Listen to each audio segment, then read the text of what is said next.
اسرائیل کے ایک نوجوان عابد کے پاس حضرت خضر علیہ السلام تشریف لایا کرتے تھے۔ عابد یعنی عبادت گزار، اللہ اور اس کے رسول کا نام لینے والا، یعنی ایک عابد ایسا تھا بنی اسرائیل میں جس کے پاس حضرت خضر علیہ السلام تشریف لایا کرتے تھے۔ یہ بات اس وقت کے بادشاہ نے سنی تو اس نوجوان عابد کو بلایا اور پوچھا کہ کیا یہ بات سچ ہے کہ تمہارے پاس حضرت خضر علیہ السلام آیا کرتے ہیں؟ اس نے جواب دیا کہ ہاں۔ بادشاہ نے کہا اب جب وہ آئیں تو انہیں میرے پاس لے کر آنا، میرے پاس لے کر آنا، اگر نہ لاؤ گے تو میں تمہیں قتل کر دوں گا۔ بادشاہ نے کہہ دیا میں تمہیں قتل کر دوں گا۔ چنانچہ ایک دن حضرت خضر علیہ السلام اس عابد کے پاس تشریف لائے تو عابد نے ان سے سارا واقعہ عرض کر دیا۔ آپ نے فرمایا چلو اس بادشاہ سے ملاقات کر لیتے ہیں، اس بادشاہ کے پاس چلتے ہیں۔ چلو خضر علیہ السلام نے پہلے تمام واقعہ سنا کہ اگر یہ نہ جائے تو اس کو قتل کر دیا جائے گا، لہذا ملاقات کے لیے بادشاہ کے پاس چلے۔ چنانچہ آپ اس بادشاہ کے پاس تشریف لے گئے۔ بادشاہ نے پوچھا کیا آپ ہی خضر ہیں؟ فرمایا ہاں میں ہی خضر ہوں۔ بادشاہ نے کہا تو ہمیں کوئی بڑی عجیب بات سنائیے۔ آپ اگر خضر ہیں تو آپ کی عمر بہت لمبی ہے، عمر لمبی ہے تو آپ بہت ساری چیزیں دیکھے ہیں، جب بہت ساری چیزیں دیکھے ہیں تو آپ کوئی عجیب بات سنائیے، عجیب بات سنائیے جو آپ کی زندگی میں آپ کو سب سے زیادہ عجیب و غریب معلوم ہوا، وہ عجیب بات آپ مجھے سنا دیجئے۔ فرمایا حضرت خضر نے کہ میں نے دنیا کی بڑی بڑی عجیب باتیں دیکھی ہیں، بہت ساری عجیب باتیں میں نے دیکھی ہیں، مگر ان میں سے ایک سناتا ہوں، سن لیجئے۔ بادشاہ نے کہا ٹھیک ہے سنائیے۔ تو حضرت خضر علیہ السلام نے فرمایا میں ایک دفعہ ایک بہت بڑے خوبصورت اور آباد شہر سے گزرا۔ میں نے اس شہر کے ایک باشندہ سے پوچھا یہ شہر کب سے بنا ہے؟ اس جگہ میں یہ جو شہر بنا ہوا ہے یہ کب سے بنا ہے؟ تو اس نے کہا یہ شہر بہت پرانا شہر ہے، اس کی ابتدا کا نہ مجھے علم ہے اور نہ ہمارے آبا و اجداد کو، خدا جانے کب سے یہ شہر یوں ہی آباد چلا آ رہا ہے۔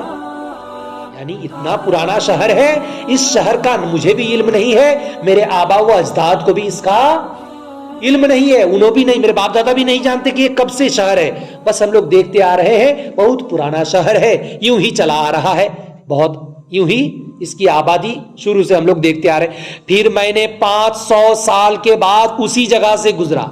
کتنے سال کے بعد؟ 500 سال کے بعد اسی جگہ سے گزرا تو وہاں شہر کا نام و نشان تک نہ تھا، ایک جنگل تھا اور وہاں ایک آدمی لکڑیاں چن رہا تھا۔ میں نے اس سے پوچھا یہ شہر کب سے برباد ہو گیا ہے؟ وہ مجھے دیکھ کر ہنسا اور کہا یہاں شہر تھا ہی کب؟ کیا آپ شہر کی بات کر رہے ہیں؟ یہ جگہ تو مدتوں سے جنگل چلی آ رہی ہے، ہمارے آبا و اجداد نے بھی یہاں جنگل ہی دیکھا ہے۔ پھر میں 500 سال کے بعد وہاں سے گزرا، جنگل دیکھنے کے بعد پھر 500 سال کے بعد وہاں سے گزرا تو وہاں ایک عظیم الشان دریا بہ رہا تھا۔ جب عظیم الشان دریا بہ رہا تھا اور کنارے چند شکاری بیٹھے تھے، میں نے اس سے پوچھا یہ جنگل دریا کب سے بن گیا ہے؟ تو وہ لوگ مجھے دیکھ کر کہنے لگے کہ آپ جیسا آدمی، اتنے اچھے آدمی اور ایسا سوال، آپ جیسے آدمی اگر ایسے سوال کریں تو بہت عجیب لگتا ہے۔ یہاں تو ہمیشہ سے ہی دریا بہتا چلا آ رہا ہے۔ میں نے پوچھا کیا اس سے پہلے یہ جگہ جنگل نہ تھی؟ وہ کہنے لگے کہ ہرگز نہیں، نہ ہم نے دیکھی جنگل اور نہ ہی اپنے آبا و اجداد نے، نہ ہی آبا و اجداد سے میں نے سنی۔ پھر میں 500 سال کے بعد وہاں سے گزرا تو وہ جگہ ایک بہت بڑا چٹیل میدان دیکھا جہاں ایک آدمی کو پھرتے دیکھا. میں نے اس سے پوچھا یہ جگہ خشک کب سے ہو گئی ہے؟ وہ بولا کہ یہ جگہ تو ہمیشہ سے یوں ہی چلی آتی ہے، ہمیشہ سے یوں ہی چلی آتی ہے. میں نے پوچھا یہاں کبھی دریا نہیں بہتا تھا کیا؟ اس نے کہا ایسا نہ کبھی دیکھا نہ اپنے آبا و اجداد سے سنا کہ یہاں کبھی دریا تھا، اور آپ دریا کی بات کرتے ہیں. حضرت خضر فرماتے ہیں پھر میں 500 سال کے بعد وہاں سے گزرا تو وہاں ایک عظیم الشان شہر آباد دیکھا جو پہلے شہر سے بھی زیادہ خوبصورت اور آباد تھا. پہلے جو شہر دیکھا تھا اس سے بھی زیادہ خوبصورت چہل پہل اور خوبصورت سجاوٹ، اور اس سے بھی زیادہ آباد تھا یہ شہر. جب دیکھا جو پہلے سے بھی زیادہ خوبصورت اور آباد تھا، میں نے ایک باشندہ سے پوچھا یہ شہر کب سے ہے؟ وہ بولا یہ شہر بڑا پرانا ہے، اس کی ابتدا کا نہ ہمیں علم ہے نہ ہمارے آبا و اجداد کو علم ہے. سمجھ میں آئی؟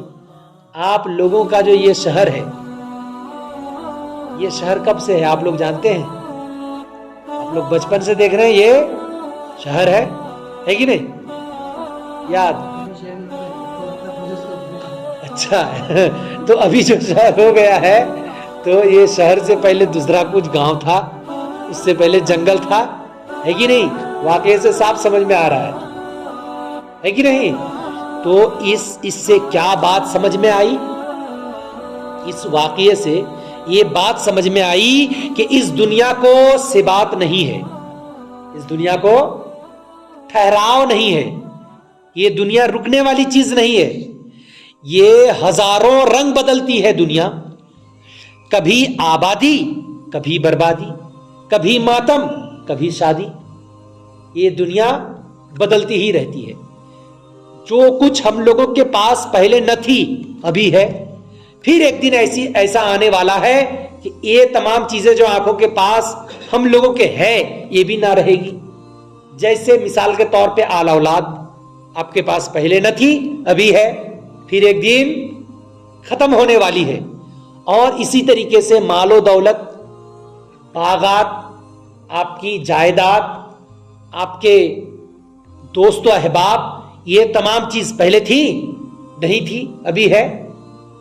ابھی اس کے مالک آپ ہیں، ابھی یہ تمام لوگوں کے دوست آپ ہیں، پھر ایک دن ایسا آنے والا ہے سب ختم ہونے والا ہے، پکی بات ہے.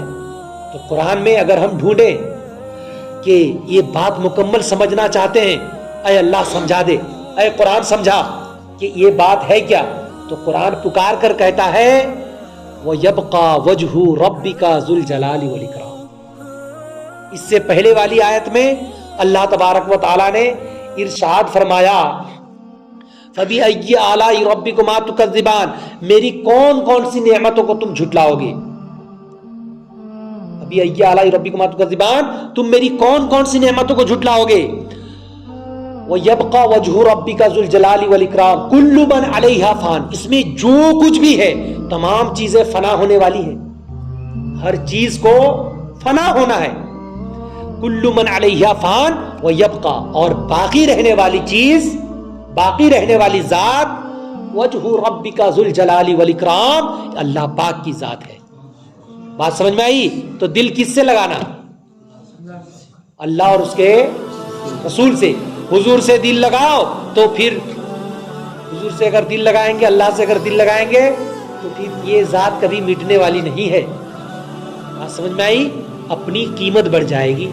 اگر اللہ رسول کی بندگی اور غلامی کریں گے قیمت اپنی بڑھ جائے گی. اور ہم جو اگر اللہ اور اس کے رسول سے اگر دل لگائیں گے قیمت بھی اپنی بڑھ جائے گی، اور ساتھ ہی ساتھ یہ ایسی ذات ہے کہ کبھی ختم ہونے والی ذات نہیں ہے.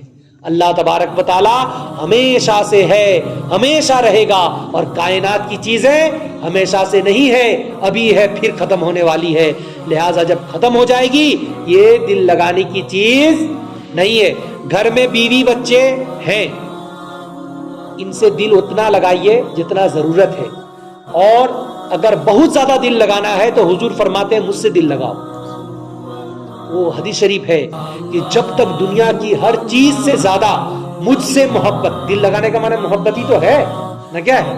حضور نے فرمایا ہر چیز سے زیادہ جب تک مجھ سے بندہ محبت نہ کر لے تب تک وہ کامل مسلمان اور مومن نہیں ہو سکتا ہے۔ لہٰذا حضور پاک صاحب الاولاق علیہ السلام سے دل لگائیے اور اپنی زندگی کا مزہ لیجئے۔ اسی میں زندگی کے معراج بھی ہیں، زندگی کے راز بھی چھپے ہوئے ہیں۔ اللہ پاک کی بارگاہ میں دعائیں ہیں، یا الہ العالمین نبی کونین علیہ الصلوۃ والسلام کے صدق الفعل ہم لوگوں کی اس مختصر سی محفل پاک کو اپنی مقدس بارگاہ ناز میں قبول و منظور عطا فرما۔ ربنا تقبل منا انک انت السمیع العلیم وتب علینا انک انت التواب الرحیم، وصلی اللہ تعالی علی خیر خلقہ محمد وعلی آلہ وصحبہ اجمعین، آمین برحمتک یا ارحم الراحمین، بحق لا الہ الا اللہ محمد رسول اللہ صلی اللہ علیہ وسلم۔